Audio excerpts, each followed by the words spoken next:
نحمده ونصلي على رسوله الكريم اما بعد فاعوذ بالله من الشيطان الرجيم بسم الله الرحمن الرحيم رب اشرح لي صدري ويسر لي امري واحلل عقدة من لساني يفقهوا قولي ربنا لا تؤاخذنا ان نسينا او اخطانا۔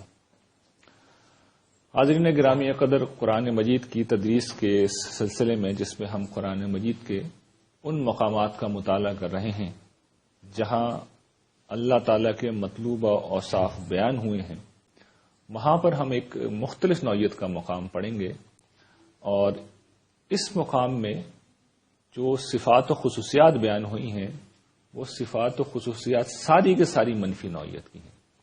اور منفی نوعیت کی کیوں ہیں؟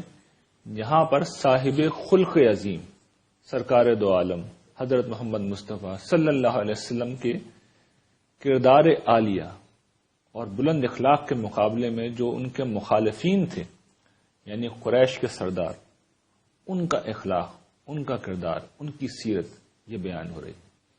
اور واضح کرنے کے کیا مقصود ہے سورت میں جو بات کہی گئی ہے سورت میں، کہ وہ یہ کہتے تھے رسول اللہ صلی اللہ علیہ وسلم نے جب دعوت کا آغاز کیا تو آپ کو طرح طرح کے القابات و خطابات دیے گئے تھے، آپ کے خلاف باقاعدہ مہم جوئی کی گئی تھی، آپ کو بدنام کرنے کا ایک پورا عمل کیا گیا تھا۔ اس میں لوگوں کو گمراہ کرنے کے لیے، عوام الناس کو بیوقوف بنانے کے لیے، ان کو دھوکہ دینے کے لیے، ان کو حضور صلی اللہ علیہ وسلم کی دعوت سے دور رکھنے کے لیے طرح طرح کی باتیں کی جا رہی تھی کہ معاذ اللہ یہ تو دیوانے ہیں، جادوگر ہیں، معاذ اللہ شاعر ہیں، اس طرح کی بےہودہ چیزیں رسول اللہ صلی اللہ علیہ وسلم کی طرف منسوخ کی جاتی تھی۔ تو اس صورت میں اللہ تعالیٰ اب اس کے اوپر ذرا تبصرہ کر رہے ہیں، اور پہلے مرحلے میں آپ نے یعنی اللہ تعالیٰ نے حضور کو اطمینان دیا گیا ہے کہ وَإِنَّكَ لَعَلَىٰ خُلُقٍ عَظِيمٍ، اے میرے محبوب، اے نبی، آپ تو صاحب اخلاق ہیں، اور اخلاق کے بھی اعلیٰ ترین مقام کے اوپر آپ فائز ہیں۔ وَإِنَّكَ لَعَلَىٰ خُلُقٍ عَظِيمٍ، آپ تو خلق عظیم کے مقام کے اوپر فائز ہیں، اعلیٰ ترین اخلاق کے اوپر آپ فائز ہیں۔ اس کے بعد اب قرآن بیان کر رہا ہے کہ یہ جو آپ کو جھٹلا رہے ہیں، یہ جو آپ کو جھٹلا رہے ہیں اور آپ کے خلاف مہم چلا رہے ہیں، تو آپ ان سے متاثر نہ ہوں، ان کا اثر قبول نہ کریں۔ یہ کس طرح کے لوگ ہیں اب ہم بتاتے ہیں، یعنی اللہ تعالیٰ کہتے ہیں کہ اب ہم بتاتے ہیں کہ یہ کس طرح کے لوگ ہیں اور یہ کیا صفات ہیں، کیا کردار ہے، کیا اخلاق ہے۔ یہ جو کہہ رہے ہیں کہ ہم ایک اصولی جنگ لڑ رہے ہیں اور ہم حق کے اوپر ہیں اور ہم اپنے دین کا دفاع کر رہے ہیں، ان کی سیرت کیا ہے، ان کا کردار کیا ہے اور ان کا اخلاق کیا ہے، اب یہ سنیے۔ اور یہ حقیقت ہے، جب کبھی بھی کوئی سچی دعوت کہیں پہ اٹھتی ہے، اس کے مقابلے میں جب لوگ کھڑے ہوتے ہیں تو یوں نہیں ہوتا، اکثر یوں نہیں ہوتا کہ دلیل سے انہیں کوئی غلطی نظر آتی ہے، اور اگر دلیل سے نظر آئے گی تو آدمی دلیل سے بتا دے گا کہ یہ دلیل کے اعتبار سے میں فلاں پہلو غلط دیکھتا ہوں۔ لیکن جب لوگ اخلاق کی پستی میں گرتے ہیں تو اصل میں اخلاقی مسئلہ ان کے اندر موجود ہوتا ہے، اخلاقی مسئلہ ان کے اندر موجود ہوتا ہے، اور یہ ہمیشہ کا معمول ہے۔ تو رسول اللہ صلی اللہ علیہ وسلم کو سب سے بڑھ کر اس کا سامنا تھا، طرح طرح کی گستاخیاں تھیں، طرح طرح کے آپ کے اوپر الزام و بہتان لگائے جاتے تھے۔ تو اللہ تعالیٰ نے یہ نہیں کہا کہ کسی کو اٹھ کے تم قتل کر دو، ابو جہل کو قتل کر دو، ابو لہب کو قتل کر دو، اس طرح کا کوئی کمنٹ نہیں کیا اللہ تعالیٰ نے۔ اور قرآن میں نقل ہوئے، بکثرت چیزیں نقل ہوئی ہیں، ان کی ساری بےہودگی ہیں، ساری تو نہیں، جو بیان کی جا سکتی تھی وہ نقل ہوئی ہیں۔ اور اس کے بعد پھر اللہ تعالیٰ نے حضور کی طرف سے جواب دیا۔ تو اب آپ وہ جواب سنیے، اور اس میں پھر وہ سیرت و کردار بیان ہو جائے گا۔ بات یہاں سے شروع ہو رہی ہے، یعنی یہاں سے ہم نے لی ہے، گفتگو تو خیر چلی آ رہی ہے۔ اللہ تعالیٰ یہ کہتے ہیں وَلَا تُطِعْ كُلَّ حَلَّافٍ مَّهِينٍ، اے نبی آپ جو ہے ان کا اثر قبول نہ کیجیے۔ یہ جو اطاعت کا لفظ ہے عربی زبان میں، ایک تو اس معنوں میں استعمال ہوتا ہے جس میں ہم اردو میں اطاعت بولتے ہیں، فرما برداری کے معنوں میں، اور ایک دوسرا مفہوم جو اس طرح کے مقامات پر جس مفہوم میں استعمال ہوتا ہے وہاں اس کا مطلب ہوتا ہے اثر قبول نہ کریں۔ وَلَا تُطِعِ الْكَافِرِينَ وَالْمُنَافِقِينَ وَدَعَ أَذَاهُمْ وَتَوَكَّلْ عَلَى اللَّهِ وَكَفَىٰ بِاللَّهِ وَكِيلًا۔ یہ سورہ احزاب میں اللہ تعالیٰ مثال کے طور پہ کہتے ہیں کہ ان کفار اور منافقین کا کوئی اثر قبول نہ کیجیے، ان کی ایذا رسانی کو آپ چھوڑ دیجیے ہمارے اوپر، اللہ جو ہے آپ کے نگران ہونے کے لیے، آپ کا طرف سے جنگ لڑنے کے لیے کافی ہے۔ تو یہاں اس طرح کے مواقع اس کا مطلب ہوتا ہے کوئی اثر قبول نہ کریں۔ اب کن لوگوں کا اثر نہ قبول کریں؟ اب دیکھیے قرآن مجید اب کمنٹ شروع کر رہا ہے، اور اللہ تعالیٰ نے بالکل کھول کے رکھ دیا، انہوں نے مشرکین مکہ کے ان کی لیڈرشپ کے کردار کو۔ کہتے ہیں کیا ہیں یہ لوگ؟ کل حلاف مہین. پہلی صفت بیان ہوئی ہے. حلاف کہتے ہیں بہت قسمیں کھانے والا، بہت قسمیں کھانے والا. تو یہ کیا چیز ہوتی ہے؟ یعنی قسم ہے کیا؟ بہت قسم کھانے والا. اچھا، یہ قرآن مجید کا کمال ہے. یعنی وہ صفت بیان کر رہا ہے اور وہ گویا کہ ایک شخصیت ہے. آپ میں سے بہت سے لوگ جو میرے پرانے رفقا ہیں وہ جانتے ہیں میرا ایک پورا تھیسس ہے کہ اصل میں بد اخلاقی کے پیچھے ایک بری شخصیت ہوتی ہے. تو قرآن مجید یہاں پر اخلاق سے زیادہ یہ اخلاق کے ساتھ ساتھ شخصیت بھی زیر بحث لا رہا ہے. تو شخصیت سے پھر کیا نتائج پھوٹتے ہیں وہ میں یہاں پر بیان کرتا چلا جا رہا ہوں. اصل میں یہ تو شخصیت ہے نا، بہت قسمیں کھانا. اب اس میں کوئی ایسی بات تو نہیں، لیکن دیکھیں ہوتا کیا. بہت قسمیں کھانے کا مطلب یہ ہے کہ آدمی کیریکٹر لیس ہے. یعنی اس کے دو ہی مطلب ہو سکتے ہیں، یا تو آدمی کیریکٹر لیس ہے یا اس کی بات بالکل نامعقول ہے. یعنی وہ کسی پہلو سے اپنی بات نہیں منوا سکتا. ہم اپنی بات میں وزن کب پیدا کرتے ہیں؟ یا تو دلیل کا وزن ڈالتے ہیں یا کردار کا وزن ڈالتے ہیں. ٹھیک ہے نا؟ یا تو کہنے والا کوئی بہت صاحب کردار شخص ہوتا ہے، بات چلیے اجنبی ہے، نئی ہے. جیسے کہ حضور کی شخصیت تھی، پوری زندگی تھی 40 سال کا، بے مثل کردار تھا.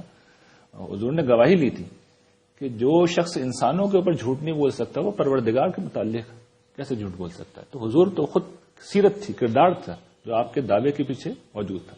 تو یا تو کردار ہوتا ہے یا پھر بات میں بڑے دم ہوتا ہے، بات بڑی وزنی ہوتی ہے، بڑی معقول بات ہوتی ہے. تو جب یہ دونوں چیزیں نہ ہوں تو پھر ایک پست اخلاق کا انسان، غیر معقول آدمی قسمیں کھا کھا کر اپنی بات کو موقت کرتا ہے. وہ اللہ کو بیچ میں لاتا ہے، ہر بات کے اوپر قسم کھا کر سننے والوں کو یقین دلاتا ہے کہ جو میں کہہ رہا ہوں بالکل ٹھیک کہہ رہا ہوں. تو اصل میں یہ کس چیز کا عکاس ہے کہ آدمی بے کردار بھی ہے اور نامعقول بھی ہے. تو یہ اللہ تعالیٰ نے پہلا تبصرہ کیا ہے. اور یہ ہوتا ہے، آپ ارد گرد لوگوں پر نظر ڈال کے دیکھیے، منافقین بھی کرتے تھے حضور کے زمانے میں، ہمارے ہاں بھی آپ دیکھیں گے کہ جس آدمی کی بات میں وزن ہوتا ہے اس کی کبھی آواز بلند نہیں ہوتی. یعنی ایک تو قسمیں کھانا ہوتا ہے نا، ہماری اور بھی رویہ ہے اس کے ساتھ کہ آواز بہت بلند کر لیتے ہیں. تو آواز بلند کرنے سے گویا کہ ہم سمجھتے ہیں کہ ہماری بات درست مان لی جائے گی. ہم ایک کے بجائے 10 لوگ مل کے وہی بات کرنا شروع کر دیتے ہیں. ہم اپنے یقین کا اظہار شروع کر دیتے ہیں. ان چیزوں سے کوئی فرق نہیں پڑتا. یا تو بات کو معقول ہونا چاہیے یا کہنے والا اتنا صاحب کردار ہو کہ لوگ یہ کہیں کہ یہ کوئی غلط بات تو کر نہیں سکتا. تو یہ دونوں چیزیں نہیں ہیں تو پھر قرآن توجہ دلا رہا ہے کہ بے کردار لوگ ہیں اور بالکل نامعقول لوگ ہیں. دوسری بات یہ کہی گئی ہے حلاف مہین. مہین کا ویسے لفظی مطلب ہوتا ہے حقیر، ذلیل. لیکن یہ اصل میں ایک ایسا کردار ہے جو اپنی گھٹیا حرکتوں کی بنا پر عزت نفس گنوا بیٹھتا ہے. اصل میں گھٹیا کردار کیا ہوتا ہے؟ گھٹیا انسان کیا ہوتا ہے؟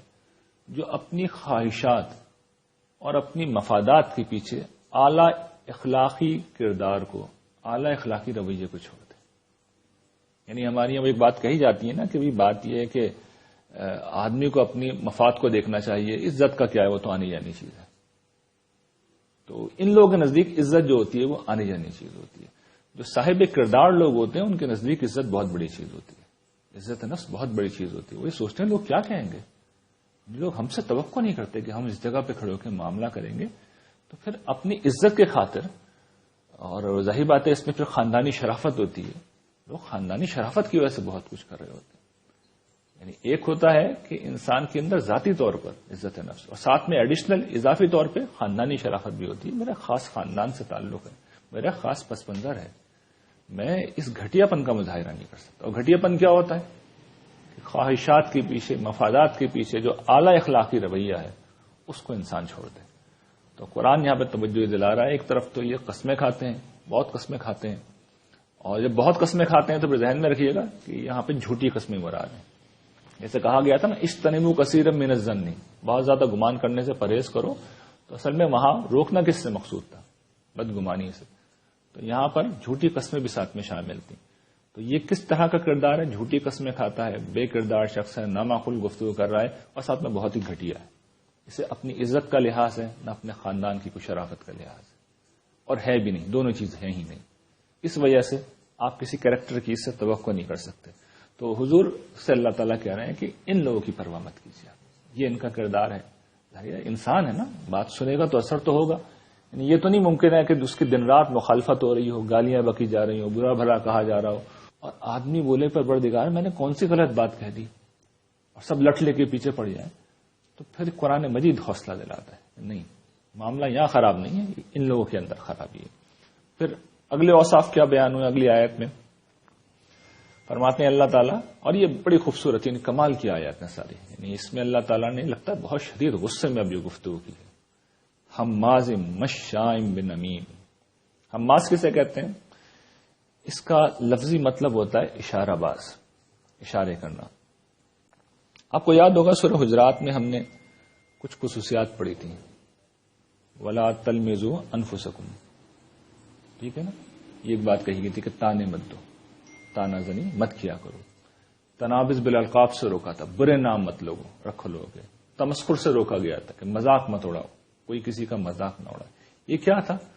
دوسروں کو رسوا کرنے، انہیں شرمندہ کرنے، ان کا مذاق اڑانے کے مختلف طریقے تھے۔ تو اب اسی کیٹیگری کی ایک چیز یہ ہے کہ آدمی اپنے فیشل ایکسپریشن سے، اشارے کنائے سے یا نقل اتار کر کسی بھی پہلو سے کسی شخص کی، کسی دوسرے کی کمزوری کو نمایاں کرتا ہے، اس کو لوگوں کی نگاہوں میں گرانے کی کوشش کرتا ہے، اس کا مذاق اڑانے کی کوشش کرتا ہے، اس کو ذلیل و بے وقت کرنے کی کوشش کرتا ہے۔ تو یہ ایک کردار ہے، اور ظاہر ہے کہ یہ کوئی اچھا کردار نہیں، یہ ایک بدترین اخلاقی رویہ ہے۔ تو اشارہ بازی محض اشارہ بازی نہیں ہے کہ کسی طرف اشارہ کر دینا، اصل میں مراد وہی کردار ہے جو سورہ حجرات میں بیان ہو چکا ہے کہ مذاق اڑا رہا ہے اس کے لیے بھی اشارے کر رہا ہے، تانے دے رہا ہے اس کے لیے بھی اشارے کر رہا ہے، اور کوئی منفی قسم کا نام رکھا ہوا ہے۔ یعنی بعض اوقات آپ نے دیکھا ہوگا نا، کسی کو یہ کہنا ہے، ایک تو زبان سے طریقہ ہوتا ہے، آپ کہہ دیں کہ بھئی یہ بہت ہی چھوٹے قد کا ہے، یعنی اس کے لیے بڑا سخت لفظ ہوتا ہے، وہ میں نہیں بول رہا، لیکن بعض اوقات آپ ہاتھ سے اشارہ کر کے بھی بتا سکتے ہیں، زمین سے ذرا اپنا ہاتھ قریب کر کے، تو اشارے سے بھی آپ وہی کچھ کہہ سکتے ہیں۔ تو یہ جیسچر سے، فیشل ایکسپریشن سے، مختلف طریقوں سے آپ یہ سب کچھ کر سکتے ہیں۔ تو یہ وہی سورہ حجرات والا کردار ہے کہ انسان بالکل پست سطح کے اوپر کھڑا ہوا ہے، کوئی اس کے اندر اقدار نہیں ہے، کوئی حیا نہیں ہے، کوئی خیال نہیں ہے۔ پھر اگلا وصف کیا ہے اس کردار کا؟ مشائم بنمیم، چگلیاں لگاتا پھرتا ہے، چغل خوری کرتا ہے۔ چغل خوری کیا ہوتا ہے؟ کہ انسانوں میں پھوٹ ڈلوانے کے لیے لگائی بجائی کرنا، اس کی بات اس سے اور اس کی بات اس سے۔ یہ لوگ کیوں کرتے ہیں؟ عادتاً کرتے ہیں، بغض ہوتا ہے، نفرت ہوتا ہے، انتقام ہوتا ہے، غصہ ہوتا ہے، جھنجھلاہٹ ہوتا ہے۔ مقصود کیا ہوتا ہے؟ تعلقات میں دراڑ ڈالنا، رشتے ناطے ختم کرنا، دوستی اور تعلقات کا خاتمہ کرنا، یہ مقصود ہوتا ہے۔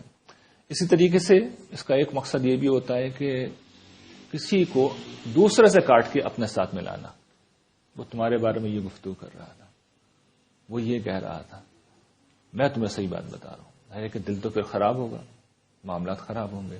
پھر ایک مقصد یہ بھی ہوتا ہے کہ کسی طاقتور شخص کے سامنے جا کے چغل خری کرنا اور وہاں پھر اپنے نمبر بڑھانا، اپنے مفادات کے لیے۔ پھر انسان اپنے مفادات کو محفوظ کرنے کے لیے یا کچھ مفادات حاصل کرنے کے لیے کسی طاقتور، کسی حاکم کے سامنے جا کر دوسرے لوگوں کو برا بناتا ہے، ان کی حیثیت کو ختم کرتا ہے، خود کو ان کا وفادار ثابت کرتا ہے۔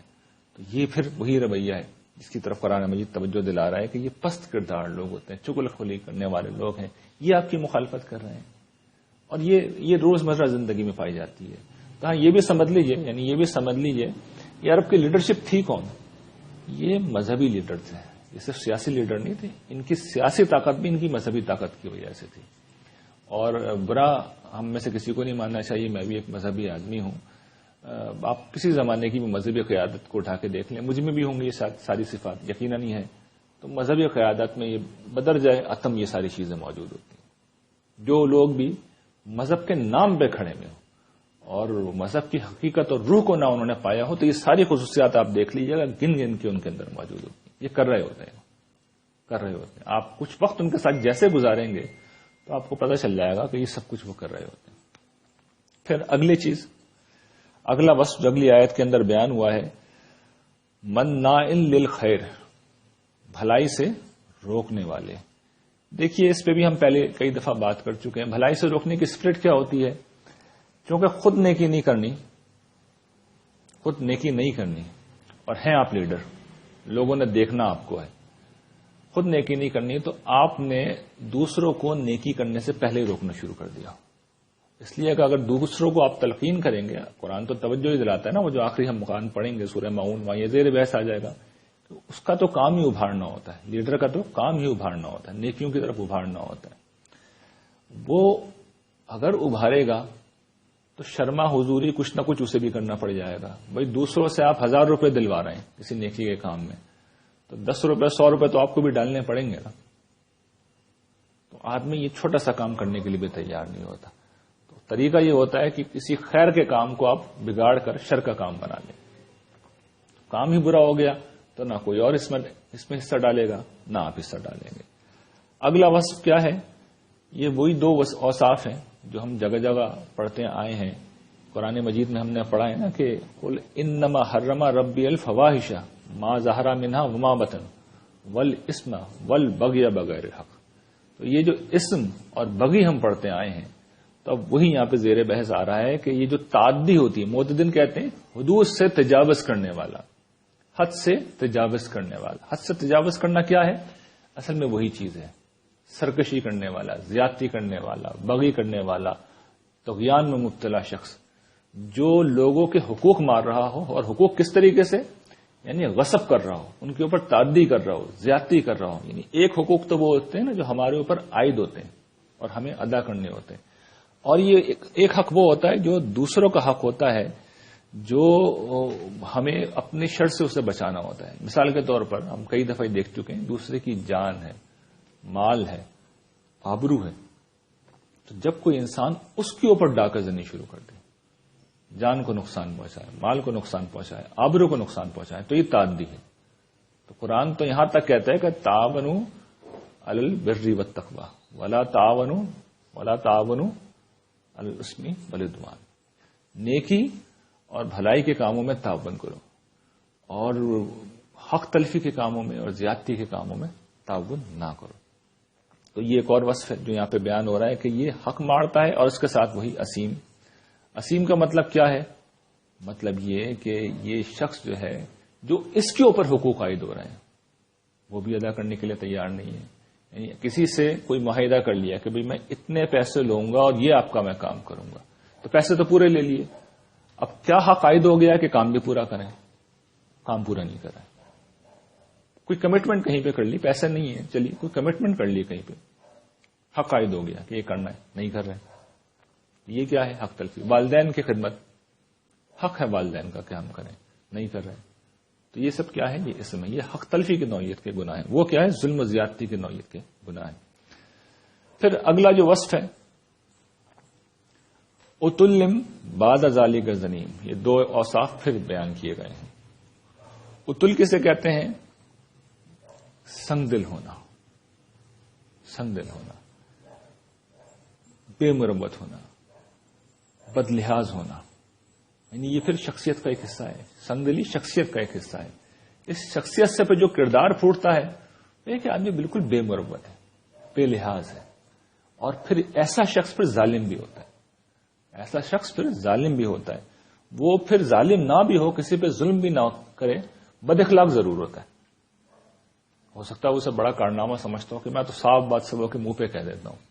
وہ صاف بات سبوں کے منہ پہ نہیں کہہ رہا ہوتا، لوگوں کے دل توڑ رہا ہوتا ہے، بد اخلاقی کر رہا ہوتا ہے. تو یہ بد اخلاقی، یہ ظلم، یہ بد لحاظی، یہ بے مروتی کہاں سے پھوٹتی ہے؟ سنگ دل ہے آدمی، پتھر دل ہے. دوسروں کے جذبات، احساسات کا کوئی لحاظ نہیں ہے. تو ہے تو یہ شخصیت کا مسئلہ، لیکن اس شخصی خرابی سے پھر طرح طرح کی اخلاقی خرابیاں پیدا ہوتی ہیں اس کے اندر. اور پھر بعد ذالک زنیم، اس کے ساتھ وہ کیا کام ہے؟ زنیم کہتے ہیں بد اصل ہونے کو. یعنی ایک شخص اپنے نسب کے اعتبار سے کسی قبیلے سے، کسی خاندان سے تعلق نہیں رکھتا، لیکن اپنے آپ کو اس کا حصہ ثابت کرنا. ایک گروہ سے، ایک گروپ سے اس کا تعلق نہیں ہے، علماء کے گروہ سے اس کا تعلق نہیں ہے، لیکن اپنے آپ کو عالم بنانا. جب آدمی یہ کام کر رہا ہوتا ہے تو پھر وہ شاہ سے بڑھ کر شاہ کا وفادار بننے کی کوشش کرتا ہے. اور اگر یہ گروپ کسی قبیلے کے لوگ، کسی طبقے کے لوگ، جیسے رسول اللہ صلی اللہ علیہ وسلم کے معاملے میں تھا کہ قریش کی لیڈرشپ آپ کو برا بھلا کہہ رہی تھی، تو یہ لیڈرشپ تو 2 قدم جا رہی تھی، اس طرح کے لوگ 10 قدم آگے جاتے ہیں اپنے نمبر بڑھانے کے لیے، اپنا مقام بڑھانے کے لیے کہ اچھا آپ نے 2 خامیاں بتائی ہیں، 6 ہم بتا دیتے ہیں۔ تو قرآن مجید بتا رہے ہیں کہ یہ ایک دفعہ پھر یہ کیا ہے، احساس کمتری کے مارے ہوئے لوگ ہیں، انہیں امپورٹنس حاصل کرنی ہے، توجہ حاصل کرنی ہے۔ اب اس قبیلے کے لوگ تو ان سے کو نہ قبول کرنے کے لیے تیار ہیں، نہ ان کو اپنا حصہ سمجھتے ہیں، نہ اپنی مجلسوں میں بٹھاتے ہیں۔ تو یہی عزت حاصل کرنے کا ایک طریقہ ہے کہ جس کے خلاف یہ لوگ کھڑے ہوئے میں بھی ادھر جا کے کھڑا ہو جاتا ہوں، اور وہ اگر 2 گالیاں دے رہے ہیں تو میں 6 دے دیتا ہوں، 10 دے دیتا ہوں۔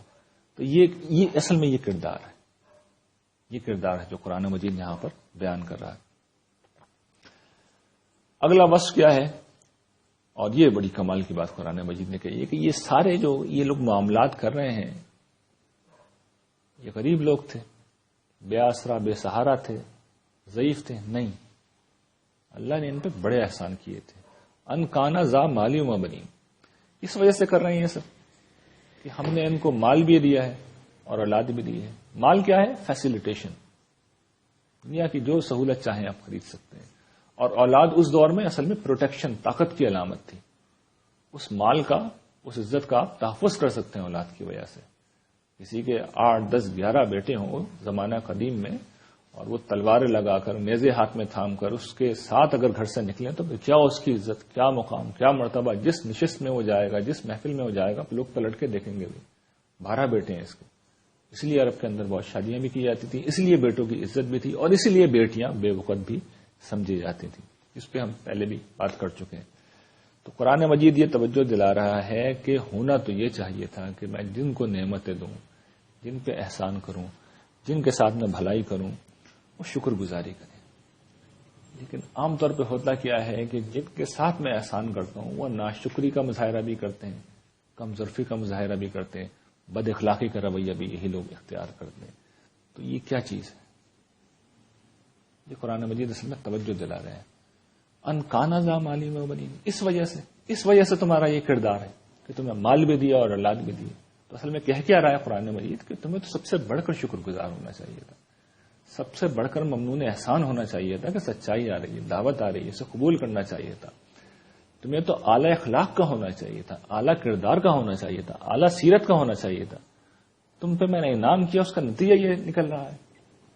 تو ہمیں اپنے آپ کو دیکھنا چاہیے کہ جتنی نعمتیں اللہ تعالیٰ ہمیں دیتے ہیں، تو گویا کہ وہ اللہ تعالیٰ کی طرف سے میسج ہوتا ہے کہ نعمتیں زیادہ دی ہیں تو میں یہ توقع کرتا ہوں کہ تم شکر گزار بھی زیادہ ہوگا، تمہارے اندر ظرف بھی زیادہ ہوگا، اور یہ ہمیں ہمیشہ اس کا خیال رکھنا چاہیے۔ پھر اگلا وصف، اذا تتلی علیہ آیاتنا قال اساطیر الاولین۔ اگلا کیا وصف ہے کہ اللہ تعالیٰ کی آیات کا مذاق بھی اڑا رہا ہے، ان کی تکذیب بھی کر رہا ہے۔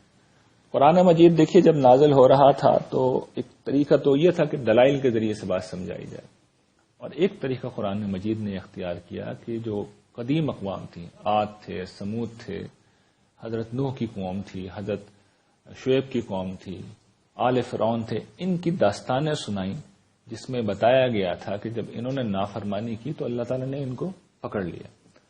انہوں نے یہ پکڑ والا حصہ تو چھوڑ دیا، اس لیے کہ اصل میں تو عوام کو گمراہ کرنا مقصود تھا نا۔ تو عام لوگوں سے کھڑے ہو کے یہ کیا کہتے تھے کہ ارے بھائی یہ قرآن کیا ہے، یہ تو کہانی ہے، اساطیر الاولین، پچھلوں کی داستانیں ہیں، اگلوں کی کہانیاں ہیں، یہ کہانیاں ہمیں سنائی جا رہی ہیں۔ تو قصہ گو ایک شخص ہے جو کہ پیدا ہو گیا ہے اور قصہ سنا رہا ہے، معاذ اللہ، رسول اللہ صلی اللہ علیہ وسلم کے بارے میں اس طرح کہتے تھے۔ تو یہ کیا تھا؟ حضور کی بات کو بے وزن کرنے کی کوشش تھی، اور گویا کہ مذاق اڑانا تھا، تکذیب بھی ہے اور تمسخر بھی ہے۔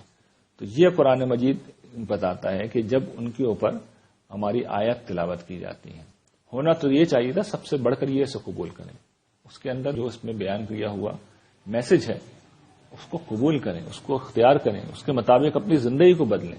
یہ کیا کر رہے ہیں؟ اس کا مذاق اڑا رہے ہیں۔ مذاق اڑا رہے ہیں تو اب سنو ہم کیا کریں گے، سنسمہ علی الخرطوم، ان قریب ہم اس کی سونڈ کو داغیں گے۔ خرطوم کہتے ہیں سونڈ کو، اور یہ بلاغت کی تعبیر ہے، اشارہ کس کی طرف ہے؟ اونچی ناک، اصل میں تکبر زیر بحث ہے. بہت بڑی چیز سمجھ رہے ہو تم اپنے آپ کو, بہت بڑے لوگ ہو, تمہیں مال اور اولاد ہم نے دیے تو تم اپنے آپ کو بہت بڑے لوگ سمجھنے لگے ہو, اپنے آپ کو اعلیٰ انسان سمجھنے لگے ہو, اپنے آپ کو خدا سمجھنے لگے ہو. تمہاری طبیعت ہم ٹھیک کریں گے. اور یہ پیشگوئی کی ہے قرآن مجید نے. یہ صورت اس وقت میں نہیں پڑھا رہا, ورنہ آگے چل کے قرآن نے بالکل نقشہ کھینچ دیا کہ آخرت کے عذاب سے پہلے دنیا میں ان لوگوں کو ذلیل کریں گے اللہ تعالیٰ, دنیا میں ان لوگوں کو سزا دیں گے. تو وہ یہاں سے شروع ہو رہا ہے, سنسمہ علی الخرطوم, ان کی سونڈ ہم داغیں گے. جو بلاغت ہے, کمال درجے کی بلاغت ہے کہ جس ناک کو بچانے کی خاطر یہ سب کچھ کر رہے ہیں. انانیت ہے نا, سردار ہیں, بڑے لوگ ہیں, 40 سال کا ایک نوجوان ہے, یہ رسول اللہ صلی اللہ علیہ وسلم کی عمر تھی, 40-50 کے بیچ میں آپ مکہ میں رہے. تو سرداروں کے مقابلے میں تو یہ کم عمر ہوتی ہے. حضور ینگ بالکل اس زمانے میں آپ کہہ سکتے ہیں, یعنی وہ میچورٹی بھی ہوتی ہے لیکن بہرحال ینگ انسان سمجھا جاتا ہے. معاشرے میں جو ارباب حل و عقد ہوتے ہیں, جو لیڈرشپ ہوتی ہے, وہ 40-50 سال کی نہیں ہوتی, وہ 60 سال اور اس سے اوپر کی ہوتی ہے عام طور پہ. تو حضور تو ایک گویا کے نوجوان تھے, تو اس کی دعوت پہ ہم لبیک ہیں, اس کی بات کو مانیں, بڑا سمجھا اپنے آپ کو. تو اللہ تعالیٰ کہہ رہے ہیں تم بڑے ہو, تمہاری سونڈ کو میں داغوں گا. مطلب کیا, تمہیں عذاب دوں. اور یہ عذاب پھر ہم جانتے ہیں کہ تاریخ میں آیا, اور جب آیا تو لوگوں نے دیکھ لیا کہ ابو جہل کے ساتھ کیا ہوا, ابو لہب کے ساتھ کیا ہوا, عقبہ بن ابی معیط کے ساتھ کیا ہوا, شیبہ کے ساتھ کیا ہوا, عتبہ کے ساتھ کیا ہوا, قریش کی پوری لیڈرشپ کے ساتھ کیا ہوا. یہ وہ چیز ہے جو ہمیں بتاتی ہے کہ رسول اللہ صلی اللہ علیہ وسلم کے دشمن کس کردار کے, کس اخلاق کے مالک تھے. اور ہمیں اپنا احتساب کرنا چاہیے, دیکھنا چاہیے کہ مجھ میں ان میں سے کون سی خصوصیت ہے. یعنی ہم نے بھی اگر اس کو اساطیر الاولین سمجھ لیا, ماضی کی ایک داستان سمجھ لیا کہ اچھا جی یہ تو پچھلوں کا قصہ تھا, نہیں, یہ ہمیں بھی سنایا گیا ہے. اور اس لیے سنایا گیا کہ اس آئینے میں ہم اپنی تصویر دیکھیں. تصویر اچھی ہے تو الحمدللہ, اور تصویر اگر بری ہے تو پھر یہ مقام فکر ہے. وآخر دعوانا الحمدللہ رب العالمین.